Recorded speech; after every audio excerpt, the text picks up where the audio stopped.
Hi hello welcome to our channel. నేను మీ సిరి. ఈరోజు మనం చెప్పుకోబోయే కథ నిరీక్షణ పార్ట్ 6. కథలకు వెళ్ళే ముందు వీడియోని లైక్ చేసి హైప్ చేయడం మర్చిపోకండి ఫ్రెండ్స్. అలాగే మన ఛానల్ని సబ్స్క్రైబ్ చేసుకోండి.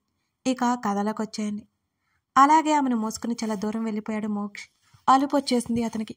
అక్కడ బండలాంటి ప్రదేశం కనబడగానే అక్కడికి తీసుకెళ్లాడు అతిథిని. ఆమెను పడుకోబెట్టి చుట్టూ చూశాడు. పాక్షికమైన వెన్నెల వెలుగు తప్ప ఇంకేమీ కనిపించలేదు. వాటర్ కొంచెం తాగి అతిథిని లేపే ప్రయత్నం చేశాడు. మత్తులో ఉంది ఆమె. ఏమాత్రం పలకలేదు, ఉలకలేదు. ఏం చేయాలో అర్థం కాలేదు మోక్షకి. చీకట్లో ఎటు వెళ్లాలో కూడా తెలియదు. అదితి శరీరం అంతకంతకు కూలవుతోంది. ఆమె చలికి వణికిపోతుంది. ఆమె చేతులని అతని చేతులతో రబ్ చేశాడు మోక్ష్. సడన్ గా ఏవో జంతువుల అరుపులు వినిపిస్తుంటే అదితిని తీసుకుని ఆ పెద్ద పెద్ద బండరాళ్ళ వెనకాల అతను కూర్చున్నాడు. అదితి తనని మోక్ష్ హృదయం మీద ఆనించి ఆమె మత్తుగా నిద్రపోతోంది. ఆమె శరీరం ఇంకా చల్లగా ఉండడంతో అతని షర్టు తీసి ఆమెకి తొడిగాడు. ఆమె ముఖం ఆ మసక చీకటిలో కనిపించిన మేర ముద్దుగా ఉంది అతనికి. ఆమె నుదుటిన ముద్దు ఇచ్చి సారీ అన్నాడు. ఆమెని హృదయానికి హత్తుకున్నాడు మోక్ష్. ఎటువైపు వచ్చాడో కూడా తెలియట్లేదు మోక్షకి. ఒక ప్లాన్ లేకుండా రావడం తప్పే. అతిథికి ఏమవుతుందో అన్న కంగారులో అవేమీ పట్టించుకోలేదు అతను. తర్వాత ఎవరివో అడుగులు వినిపించాయి. శబ్దం చేయకుండా అక్కడే కూర్చున్నాడు మోక్ష్. ఆ తర్వాత కాసేపటికి ఆ అడుగుల శబ్దం మెల్లిగా దూరమైపోయింది. వచ్చింది పోలీసులని మోక్షకి తెలియదు. వాళ్ళు వెళ్ళిపోయిన తర్వాత అక్కడే ఉంటే దొరికిపోతాడేమోనని అతిథిని తీసుకుని భుజాన వేసుకుని మళ్ళీ నడక సాగించాడు అతను. కాసేపటికి పూర్తిగా పాడైపోయిన ఒక ఇల్లు కనిపించింది. సగం విరిగిపోయిన పైకప్పు, సగం పలిగిపోయిన గోడలు కనిపించాయి. ఒకసారి చుట్టూ చూశాడు. ఆ అడవంతా నిశ్శబ్దంగా ఉంది. మెల్లిగా ఇంటి తలుపు తెరిచాడు. లోపల చెట్లతో ఆకులతో నిండిపోయింది. అడుగు పెట్టాలంటేనే భయంగా ఉంది అతనికి. కాళ్ళతో ఆకుల మీద శబ్దం చేసుకుంటూ ముందుకు నడిచాడు. బూజుపడిన పాతబడిన చెక్క బల్లలా కనిపించింది. చేతిలో ఉన్న వాటర్ బాటిల్ దాని మీద పెట్టి కుడివైపు భుజం మీద అతిథిని వేసుకుని పాకెట్లో ఉన్న కర్చీఫ్ తీసి ఆ చెక్క బల్ల మీద ఉన్న దుమ్ము తుడిచాడు. అతిథిని పడుకోబెట్టాడు. ఆమె ఎక్కువ దూరం. ఆమెని మోయడం వల్ల అతని చెయ్యి అంత నొప్పిగా అనిపించింది. చేతిని విదిలించుకుంటున్నా అలా నొక్కుంటున్నాడు.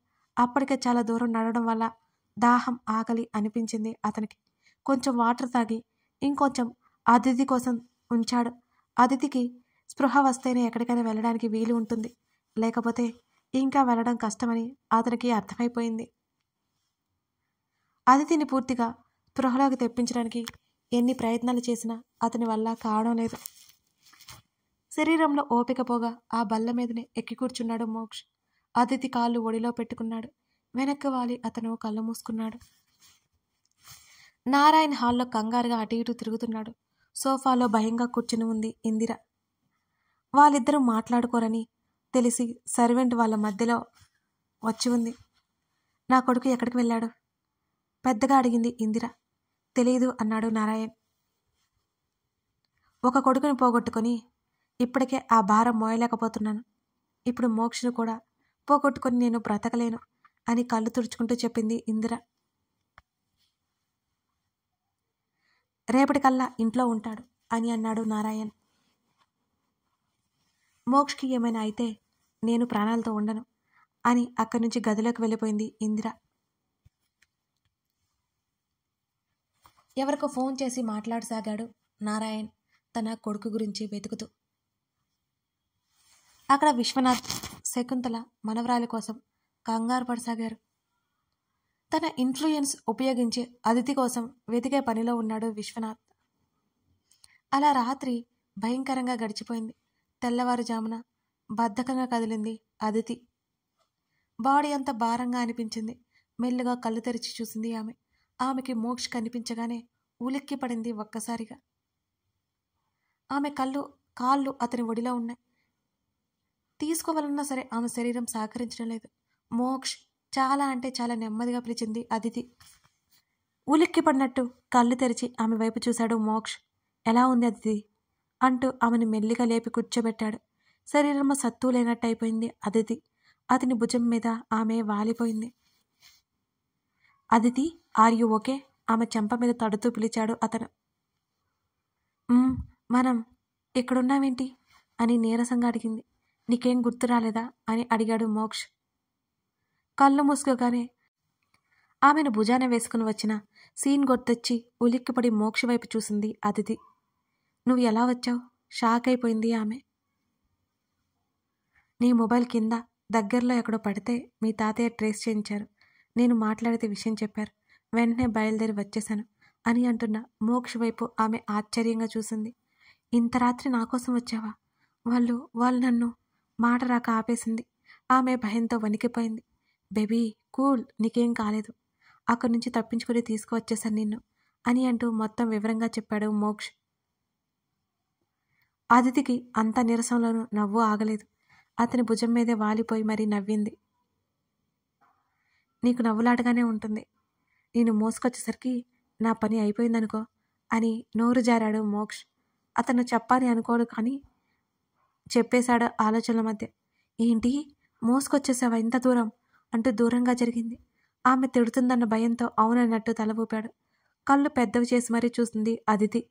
అంటే బేబీ అది నువ్వు కాన్షియస్లో లేవు కదా, తప్పలేదు అంటూ తప్పు చేసిన వాడిలా చెప్పాడు మోక్ష్. వెంటనే అతన్ని హత్తుకుంది ఓ పక్క నుంచి. థ్యాంక్ యూ అని కన్నీళ్లతో చెప్పింది. అదితి చుట్టూ చెయ్యేసి థ్యాంక్స్ చెప్పి నన్ను పరాయవాణ్ణి చేయకో, అర్థమైందా అని ముఖం చిన్నపుచ్చుకున్నాడు మోక్ష్. సారీ నువ్వు నా ఫ్రెండ్వి కదా, ఫ్రెండ్స్కి థ్యాంక్స్లు చెప్పకూడదు కదా అని అంటున్న అదితిని కొట్టేలా చూశాడు మోక్ష్. ఏమైంది? అతను అలా చూస్తుంటే అయోమయంగా అడిగింది అదితి. ఆమె నడుము చుట్టూ చేతిని వేసి దగ్గరికి లాక్కుని, నేను నీ సోల్మేట్, నువ్వే నా సోల్మేట్, ఫ్రెండు గిండు అంటే ఊరుకోను అని ఆమె కళ్ళలోకి సూటిగా చూస్తూ చెప్పాడు మోక్ష్. అతనికి తెలియకుండా ఆమె నడుము మీద గట్టిగా పట్టుకున్నాడు. నడుము దగ్గర నొప్పి తెలుస్తుంటే అతని చేతిని బలవంతంగా తీసింది. ఏయ్ సారీ అది ఆవేశంలో అరిచాను అన్నాడు. ఆమె ముఖం తిప్పుకుంది. సారీ బేబీ, ప్లీజ్ మాట్లాడు అని చెవులు పట్టుకుని బ్రతిమాలాడు మోక్ష్. అయినా పట్టించుకోకుండా బల్ల మీద నుండి కిందకి దిగింది అదితి. అదితి, ఆ ఆకుల్లో ఏవో ఒకటి ఉంటాయి, జాగ్రత్త అని అరిచాడు మోక్ష్. ఉలిక్కిపడి గట్టిగా అరిచింది. ఆమె అరుపులకి ఆ గదిలో ఓ చివర ఉన్న పాము పైకి లేచింది. అదితి, పాము, త్వరగా పైకెక్కు అన్నాడు భయంగా. ఆ పాము పడగలేపి పైకి లేవగానే అదితి భయంతో బిగుసుకుపోయి అలాగే చూస్తుండిపోయింది. ఆమె ఎంతకీ పైకి ఎక్కకపోవడంతో ముందుకు వంగి ఆమె నడుం పట్టి బల్ల మీద కూర్చోబెట్టాడు మోక్ష్. మోక్షని ఖర్చుకుపోయి వణికిపోయింది అదితి. ఆ పాము కొంత సమయం అటు ఇటు కదిలి మళ్ళీ ఆకుల్లోకి వెళ్ళిపోయింది. అదితి, ఆ పాము వెళ్ళిపోయింది, భయపడకు అని అంటూ ఆమెను చుట్టుకొని ఆ పాముకి మనసులోనే థ్యాంక్స్ చెప్పుకున్నాడు మోక్ష్. అదితి వెళ్ళిపోయిందా? ఆమె భయపడుతూ అడిగింది. అవును అంటూ ఆమె వీపు నిమరసాగాడు. మెల్లిగా తలెత్తి చుట్టూ చూసింది. ఆ పాము ఎక్కడా కనిపించలేదు. ఇక్కడి నుంచి త్వరగా వెళ్ళిపోదాం మోక్ష్, పద అని కంగారుగా అంది అదితి. ఇంకెక్కడికి వెళ్తాం? ఆ పాము ఆకుల్లోనే పడుకొని ఉంది. కిందకి దిగితే మనకు ఏ క్షణమైనా దగ్గరికి రావచ్చు అని ఇంకాస్త భయపెట్టాడు మోక్ష్. మరి ఇప్పుడు ఏం చేద్దాం అని గట్టిగా అతన్ని పట్టుకుని అడిగింది.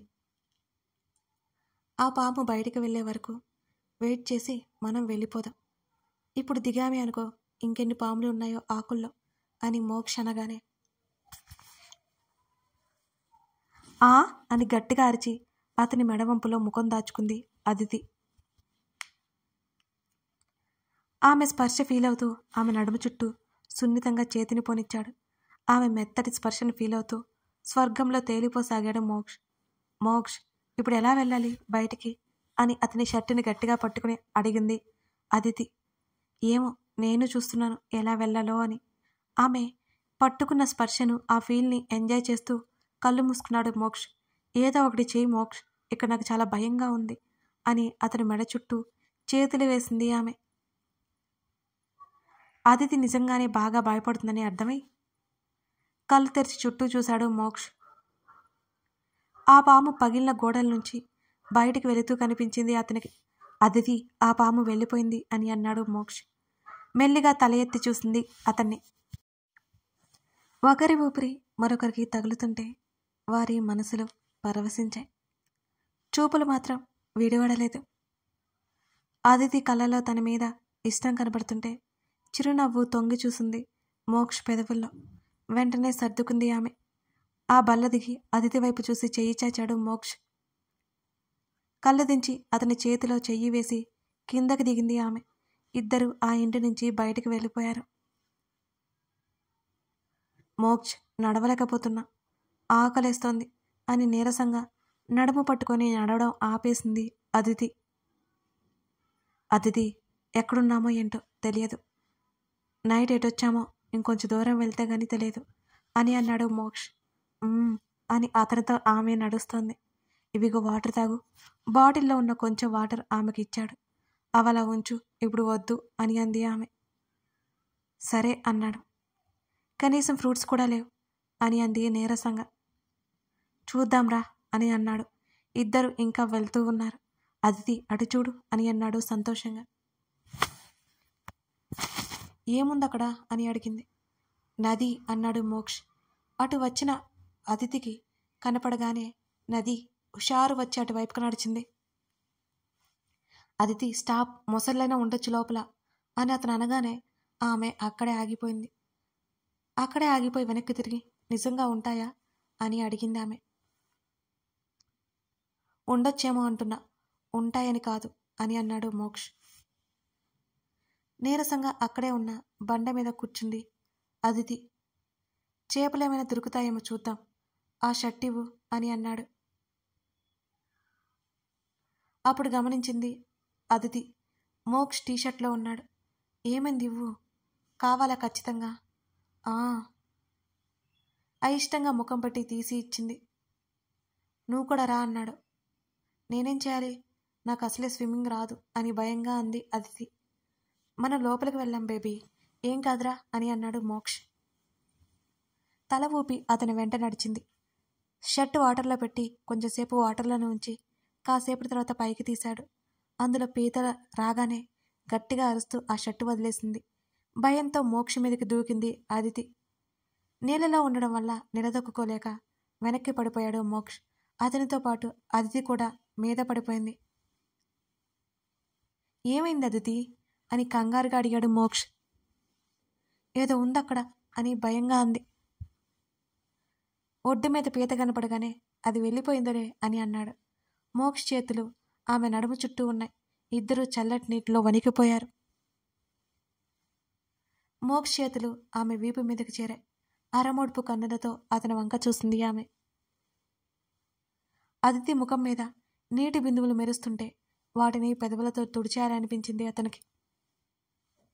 బలవంతంగా అతను అదుపు చేసుకుని, అదితి ఇకలే అని అన్నాడు మోక్ష్ ముఖం తిప్పుకొని. మెల్లిగా లేచి దిక్కులు చూస్తోంది. ఇదిగో పట్టుకో అంటూ షర్టు విసిరాడు. అలాగే చాలాసేపటి తర్వాత చేపలు దొరికాయి వాళ్ళకి. వీటినేం చేద్దాం అని వణికిపోతూ అమాయకంగా అడిగింది అదితి. ఆ షర్టు మూటగట్టి ఆ చేపలు ఆమె చేతికిచ్చి చుట్టూ వెతుకుతూ కాస్త దూరం వెళ్ళాడు. ఆ బండరాయి మీద కూర్చొని అతన్నే చూస్తోంది ఆమె. అంతకుముందు అతను అడ్వాంటేజ్ తీసుకోవాలనుకుంటే ఎంతసేపు, కానీ అలా చేయలేదు. ఎండాకులు కట్టెలు తెచ్చాడు. నిప్పాక నుంచి తేవాలి? అతని ఆలోచన అర్థమై అడిగింది. లైటర్ తీశాడు పాకెట్ నుంచి. అది తుడిచింది, ఆరబెట్టాడు. నువ్వు సిగరెట్ తాగుతావా అని అడిగింది అదితి. అవును, లైట్గా తాగుతా అని బదులిచ్చాడు. సిగరెట్ అంటే నాకు అస్సలు ఆ స్మెల్లే పడదు అని ముఖాన్ని వికారంగా పెట్టుకుంది ఆమె. ఆమె మాటలు వింటూ నవ్వుకున్నాడు అతను. ఇంకేం మాట్లాడలేదు అతను. లైటర్ తీసి మంట వెలిగించాడు. దానికి చాలా టైం పట్టింది. షర్టు తీసి చెట్టు కొమ్మకి ఆరేసి వచ్చాడు అతను. చేపని మంటల్లో కాలుస్తుంటే మోక్షనే చూస్తోంది అదితి. చలి మంటలా అనిపించింది ఆమెకి. చేతుల వేడి తగిలేలా పెట్టుకుని రబ్ చేసుకుంటోంది ఆమె. ఆ వేడి తాకిడికి డ్రెస్ కూడా మెల్లిగా ఆరిపోయింది. మరో అరగంట తర్వాత ఒక ఆకు తీసుకొచ్చి వాటర్లో కడిగి ఫ్రై చేసిన చేప ఆకులో పెట్టి ఆమె చేతికి అందించాడు. ఇవెలా తినాలి అని బిక్కమొహం వేసుకుని అడిగింది. ఎప్పుడు ఫిష్ తినలేదా ఏంటి అని అడిగాడు మోక్ష్.